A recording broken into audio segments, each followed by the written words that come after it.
에스라 3장 1절에서 13절 말씀을 두고 저는 다시 세우는 예배, 두려움을 이기는 예배라는 제목으로 말씀을 나누려고 합니다. 다시 세우는 예배, 두려움을 이기는 예배. 포로로 잡혀간 이스라엘 백성들이 우상 숭배와 죄와 불순종으로 말미암아 되었다는 사실을 그들은 깨달았습니다. 그래서 포로 기간 중에 열왕기 상하를 썼습니다. 거기에 보면 열왕기 상하를 쓴 저자는 그렇게 항상 기록합니다. 너희들이 여로보암의 길을 갔느냐, 다윗의 길을 갔느냐. 그것이 평가의 기준이었습니다. 너희들이 여로보암의 길을 갔기 때문에 불소종과 죄와 하나님 앞에 죄를 범했다. 그래서 너희들이 포로의 생활이 되었다는 것을 그들은 깨달았습니다. 그 후 70년간의 포로 생활이 이어집니다. 그 포로 생활 중에 그들은 하나님께 이 질문을 가장 많이 했습니다. 우리는 언제 돌아갈 수 있습니까? 하나님은 여전히 우리를 기억하고 계십니까? 우리는 가치 있는 민족입니까? 하나님은 이방 땅에서 힘을 발휘할 수 있습니까? 하나님의 약속은 어떻게 된 것입니까? 나라는 재건되고 회복될 수 있습니까? 이런 의문을 하나님께 계속 기도하며 그들은 70년의 포로 생활을 했습니다. 그래서 오늘 에스라는 그 질문에 답하듯이 너희들이 이런 질문을 가지고 있던 그것에 답하듯이 본문을 하나하나 써내려갑니다.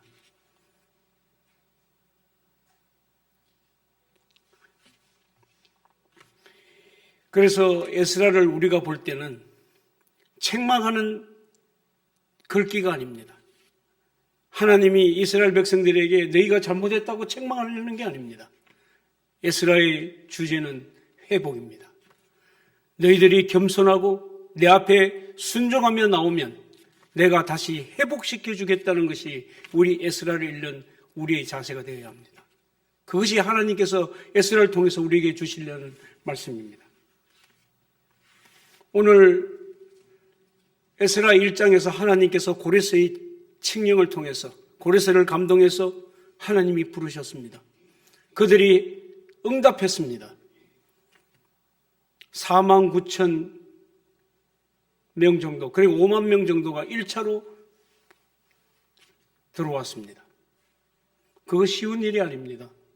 우리가 생각할 때는 포로로 살았으니까 본국으로 가는 것이 얼마나 쉽겠냐고 생각하지만 그들의 상황은 좀 달랐습니다.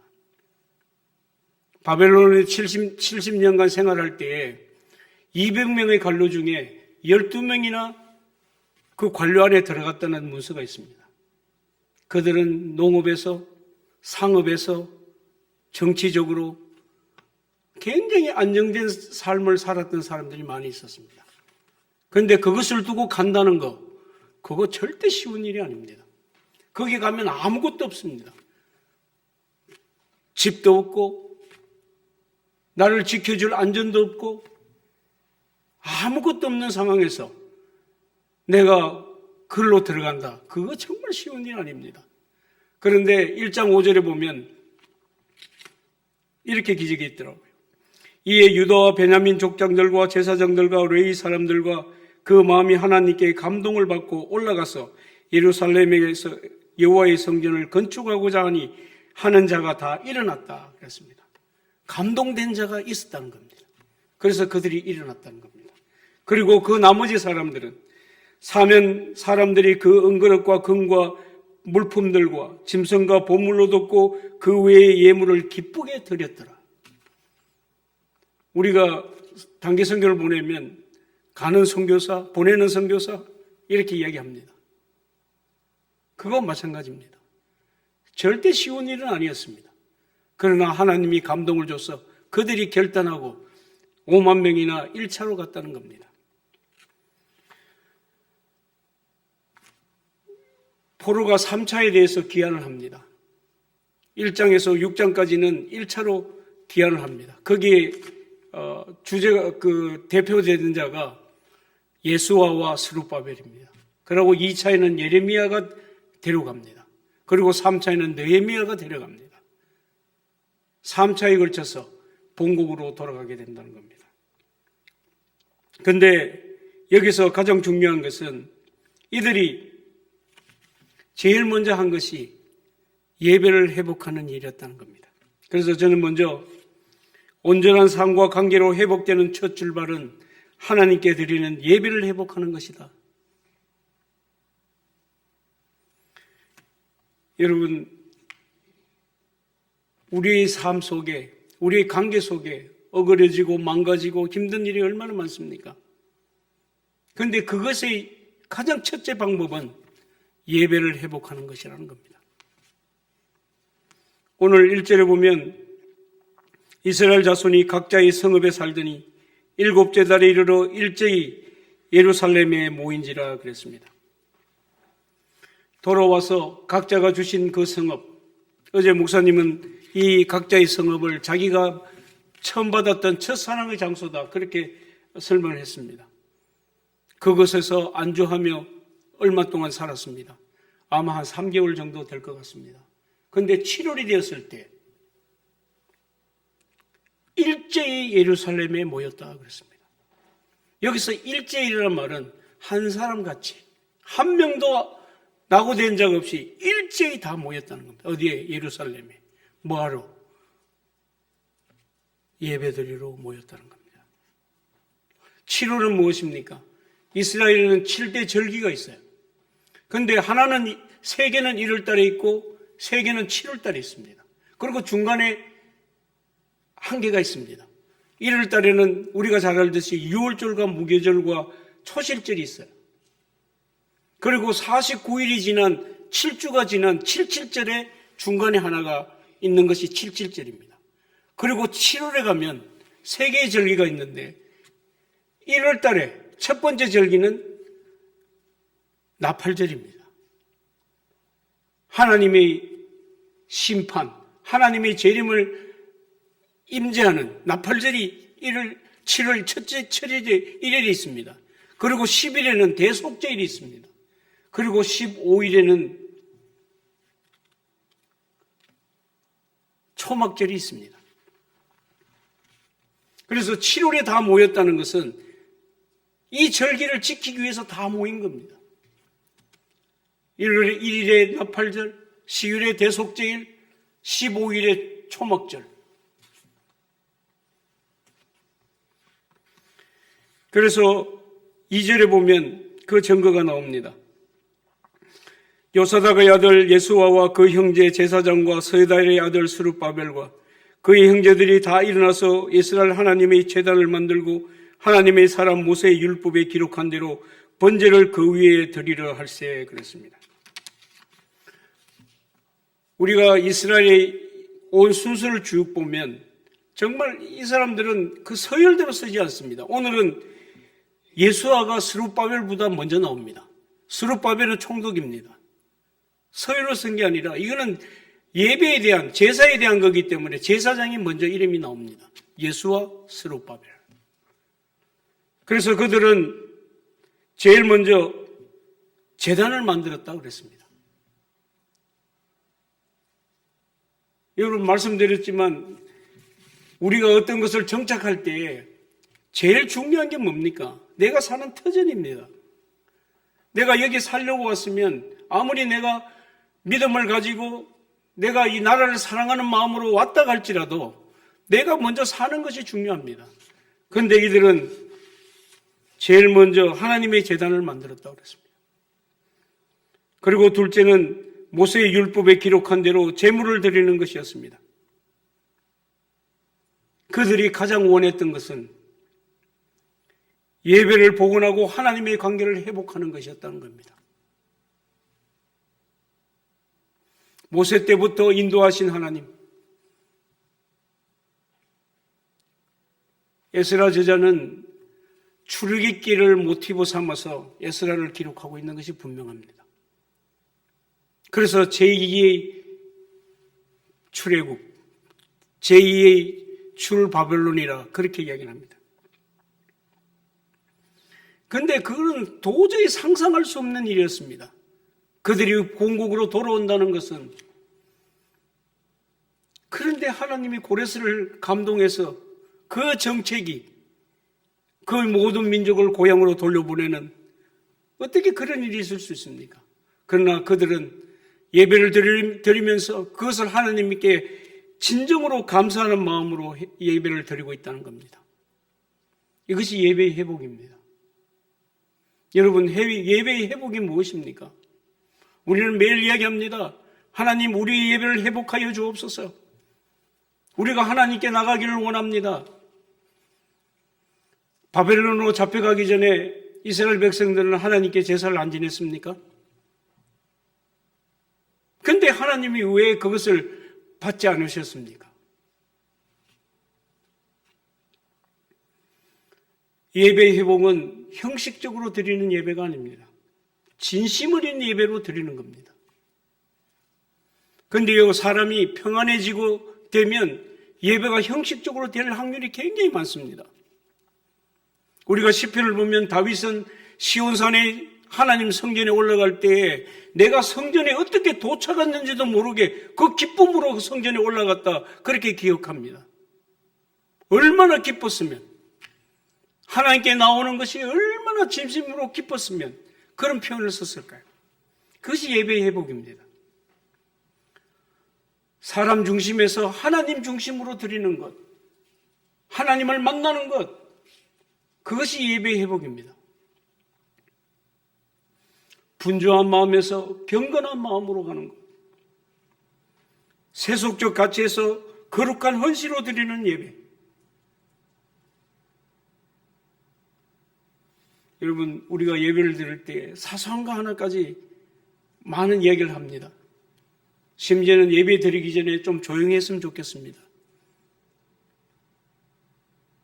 근데 한번 생각해 보십시오. 그것도 예배의 회복의 일부분입니다. 우리가 하나님을 만나고 하나님께 예배를 드리러 나올 때에 정말 우리의 마음이 분주하면 어떻겠습니까? 우리의 생각이 염려와 걱정과 세상의 것에 있으면 어떡하겠습니까? 예배에 나왔는데 내가 관계가 나쁜 사람들의 얼굴을 보고 내 마음이 상해서 하나님께 나가지 못한다면 그것은 어떻게 되겠습니까? 비록 작은 거지만 그것이 예배의 회복입니다. 이스라엘 백성들 이때에 한번 보십시오. 이들의 마음이 어떻겠습니까? 70년 동안 예배를 드리고 싶어도 드리지 못했습니다. 그런데 그들이 성령의 감동으로 일어나 본국으로 돌아왔습니다. 자기의 모든 것을 내려놓고 아무것도 가지고 오지 않고 하나님께 나왔습니다. 그래서 그들이 제일 먼저 한 것, 제단을 쌓고 하나님께 예배를 드렸던 것입니다. 이 예배의 회복이 우리에게 필요합니다. 오늘 아침에 올 때 어떤 마음으로 오셨습니까? 정말 주님을 만나고 싶은 그 간절한 마음, 이 새벽의 이 자리가 내에게는 너무나도 중요한 자리, 하나님을 만나는 자리, 하나님께서 내 기도를 들으시는 자리, 그 마음으로 와야 된다는 겁니다. 그게 예배의 회복입니다.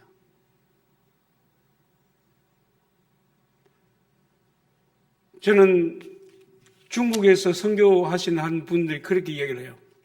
거기서 예배를 드리는데 20평 정도 되는 곳에 한 300명이 들어간다고 그러더라고요. 그게 이해가 안 되지만 어쨌든 그들이 부르는 찬송은 뭐가 달라도 다르다는 거예요. 정말 그게 감동과 하나님을 사랑하는 마음과 눈물과 모든 것이 포함돼서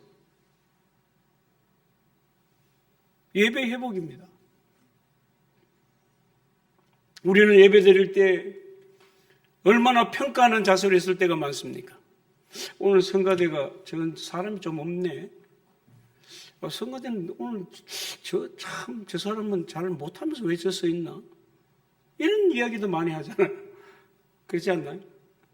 오늘 찬양팀이 찬양하는데 저 사람 옷 입은 것도 그렇고 저건 별로야. 하나님 중심으로 나가야 합니다. 간절함으로 나가야 합니다. 우리가 하나님을 만나는데 어떻게 경건하지 않을 수가 있겠습니까? 분주하면 안 됩니다. 정말 마음을 다해서, 온 마음을 다해서 하나님을 만나야 합니다. 그것이 예배의 회복입니다. 이스라엘 백성들은 본국에 돌아오자마자 하나님의 부름에 응답하여 돌아오자마자 처음 한 것, 제단을 쌓고 모세의 율법대로 하나님께 제사를 드렸다 그랬습니다. 그리고 두 번째는 두려움을 이기는 방법은 예배입니다. 오늘 3절에 보면 무리가 모든 나라 백성을 두려워하여 제단을 그 터 위에 세우고 그 위에서 아침 저녁으로 여호와께 번제를 드리며 그랬습니다. 그들이 본국에 70년 후에 돌아왔을 때 자기가 사는 땅의 상황은 완전 달랐습니다. 사마리아인이 있었고 밑으로는 에돔이 있었고 그 위에는 모압이 있었고 그 위에는 에돔이 살았습니다. 그리고 아라비아 사람들이 꽉 차 있었습니다. 그래서 구약학자는 그렇게 얘기합니다. 이방으로 둘러싸여 있는, 대양으로 둘러싸여 있는 작은 성과 같다. 그렇게 표현했습니다. 그런데 얼마나 두렵습니까? 아무 안보가 없습니다. 지켜주는 사람도 없습니다. 그 상황에 자기들이 그냥 온 겁니다. 근데 이 3절을 보면 이렇게 기록하면 안 되죠. 우리가 모든 나라 백성을 두려워하여 우리가 국방을 튼튼히 하고 다른 나라의 협조를 위해서 우리의 안위를 지키는 방위대를 결성했다. 이렇게 했으면 설명이 됩니다. 그런데 그 설명이 뭐냐면 두려워했는데 한 것은 제단을 그 터 위에 세우고 그 위에서 아침 저녁으로 여호와께 번제를 드렸다. 그렇게 얘기합니다. 그들은 두려움 속에서 예배를 드렸습니다. 여러분 혹시 우리 마음에 갈등과 두려움과 힘듦이 있습니까? 예배입니다. 예배 드리면 됩니다. 저는 이스라엘의 절기를 보면서 이런 생각을 많이 했어요. 너무 다다닥 붙었다.